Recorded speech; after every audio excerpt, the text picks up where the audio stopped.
Hello, everyone. I'm Oliver, a psychologist, and perhaps today I am just a tool for you. Today, we'll be talking about Ayanokoji, another character from an anime.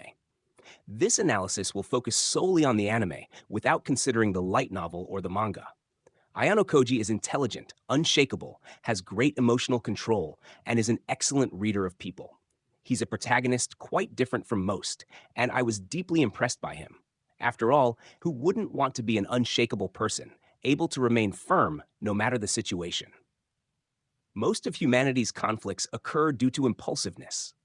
Think about it. You've seen it happen with your parents, or you might experience it with your own children. Many times, impulsive reactions lead to arguments with neighbors or even strangers online, often for trivial reasons. Later, you might find yourself wondering, why did I do that? Or why did I say that? Everything would be different if we had better control over ourselves, if we had the unshakable attitude that Ayanokoji has. But, of course, this is not easy. The anime classroom of the elite is not just about school life and its paradigms. It dives deeper, addressing issues like popularity, acceptance, and much more. Every episode brings a reflection, beautifully introduced with quotes from thinkers, poets, and philosophers. The main character, Ayanokoji, is the maestro behind this thought-provoking content. Though he is extremely introverted, he is an expert at reading people because he listens more than he speaks. It's quite a simple logic. To understand others, you must first listen. The more you listen, the more you understand someone. You don't learn by talking, you learn by listening. Ayanokoji is also very aware of his own weaknesses, like his struggle to communicate in public and his difficulty in interacting socially. He acknowledges when a situation cannot be resolved and focuses his energy on changing what he can without wasting time on things beyond his control. It's also very hard to get Ayanokoji upset. He seems indifferent to both insults and compliments. He would never respond to an online insult, for instance. We can break this down into two philosophical approaches: stoicism for the good and Machiavellianism for the bad. Stoicism is a philosophy that promotes self-control and detachment from disturbing emotions. The philosopher Seneca once said that a wise person would be emotionally resilient in the face of misfortune. Ayanokoji fits this description perfectly, as he embodies the essence of stoic calm. He remains tranquil and composed, almost regardless of the situation. He does everything he can to change what is within his power and accepts what he cannot control. A stoic individual also learns from their mistakes and practices mindfulness, staying calm even in chaotic situations. Interestingly, cognitive behavioral therapy, CBT, created by Aaron Beck, has deep roots in Stoicism. The basic premise of CBT is that the way we think dictates our behavior. Briefly speaking, this form of therapy aims to replace problematic thoughts, which in turn changes the individual's behavior. What is evil? All that stems from weakness is a quote from the philosopher Nietzsche that appears in the first episode of Classroom of the Elite. It reflects on our protagonist's behavior when he chooses not to give up his seat for an elderly lady. He takes no action, but it implies that one can commit wrong by simply doing nothing. If you don't act, you may still be complicit in harm. Machiavellianism is part of the dark triad of personality traits in psychology, along with narcissism and psychopathy. The term originates from the philosopher Niccolò Machiavelli, who described human nature pessimistically. To him, humans are neither inherently good nor evil, but they tend to act cruelly. Psychologists Richard Christie and Florence Gies explored this in their book Studies in Machiavellianism. They found that individuals with highly Machiavellian traits often lack strong emotional connections in social relationships. Interestingly, Machiavellianism can be advantageous in a business context. My background is in organizational psychology, and I've worked in HR, conducting recruitment processes.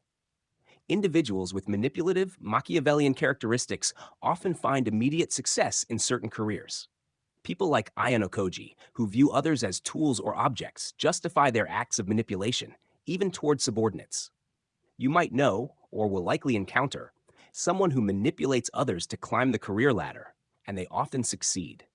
However, many studies also suggest that Machiavellian behavior can ultimately lead to a person's career downfall. In building a successful career, it's important to understand people. These two concepts, Stoicism and Machiavellianism, give us a complex view of Ayanokoji.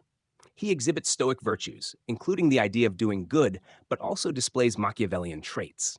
However, this is very human. Every person is a mix of good and bad traits. It's like a scale. No one is 100% good or 100% bad. This binary idea of labeling someone as good or bad is unrealistic. Ayanokoji doesn't show emotion, but that doesn't make him entirely one or the other.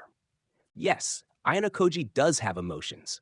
The amygdala is one of the brain regions responsible for our emotional responses.